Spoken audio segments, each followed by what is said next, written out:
घराजवळच्या भागात जरा जास्त गत पण झालं म्हटलं तणनाशक मारावं लागलं बरं का. काही विषय नाही, घरी तणनाशक नव्हतं म्हटलं फाट्यावर जाऊन तणनाशक घेऊन येऊ. फाट्यावर आलो आपल्या विकी भाऊ होतो ॲग्रो सेल्समध्ये. विकी भाऊला म्हटलं लवकर मला आहे ना सुमी नारा द्या आणि स्वीप पॉवर द्या.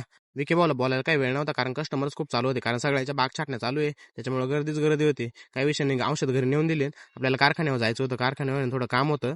कारखान्यावर ना शुभमकडे आलो होतो मातोश्री सायबर कॅफेमध्ये बरं का, कारण तिथं थोडंसं काम पण होतं डॉक्युमेंटेशनचं आणि एकदम फॉर्म पण फिलअप करायचे होते. आता शुभम घरचं म्हणून मला एवढा वेळ बसून ठेवलं असं वाटलं नव्हतं. कंप्लीट 2 तास त्याने मला बसून ठेवलं. म्हणे बस रे घरी जाऊन काय करणार आहे. म्हटलं पाय बरं का, मी जर बसलो तर तुला काहीतरी पार्टी बिटी द्यावं लागल. तू म्हणे विषय आहे का, तू म्हणशील ते देईल. म्हटलं ठीक आहे. शेवटी माझा नंबर लागला, त्याला म्हटलं माझा फॉर्म भर आणि ना म्हटल्याप्रमाणे आपलं ते कर. म्हणे काय. म्हटलं तुला पार्टी द्यावाच लागल. शुभम म्हणे विषय आहे का, चाल लगेच म्हणे.